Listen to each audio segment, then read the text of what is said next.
যেই প্রার্থী জনগণকে প্রতিনিধিত্ব করেন না, দুর্নীতিগ্রস্ত, মার্কা যতই ভালো হোক না কেন উনি জনগণকে কখনোই রিপ্রেজেন্ট করবেন না। সেই জায়গা থেকে জনাব তারেক রহমান যে বক্তব্যটা দিয়েছেন প্রাইমারিলি সেটা প্রবলেমেটিক। 2 নাম্বার যে জায়গাটা সেটা হচ্ছে যে আমরা আসলে যদি শুধুমাত্র প্রতীক দেখেই হচ্ছে ভোট প্রদান করি, সেক্ষেত্রে যেটা হবে আমরা কখনোই প্রপার রিপ্রেজেন্টেটিভ নির্বাচন করতে পারবো না। আমরা যেটা নির্বাচন করব সেটা হচ্ছে প্রক্সি। 300 আসনে মানে 300 আসনে আমরা 300টা প্রক্সি ক্যান্ডিডেট নির্বাচিত করব। যেমন এটা খুব সহজ ছিল বিষয়টা।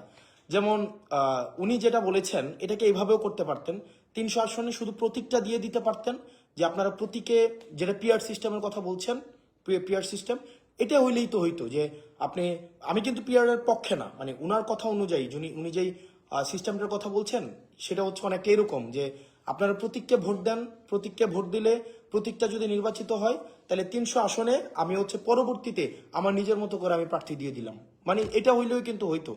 আপনার যদি 300 আসনের মধ্যে শুধুমাত্র প্রতীক দেখেই মানুষ ভোট দেয়, প্রতীকটাকে যদি উনি মুখ্য মনে করে, তাহলে সেক্ষেত্রে তো আসলে আলাদা করে প্রার্থী দাঁড়ানোর দরকার ছিল না। প্রতীকটাই যদি মুখ্য হয়ে যায়, প্রার্থী যদি গৌণ হয়ে যায়, তাহলে এটা কোনো প্রেসিডেন্সিয়াল সিস্টেমের মতো এটা হইলেই তো হইতো। তাহলে আলাদা করে আসলে আমি কোনো রিপ্রেজেন্টেটিভ নির্বাচন করছি না, আমি আসলে কিছু প্রক্সি, আমার কিছু দলীয় স্পোক্স পার্সন নির্বাচন করছি যারা আমার পার্টির প্রতি আনকন্ডিশনাল এলিজিয়েন্স দেখাবে।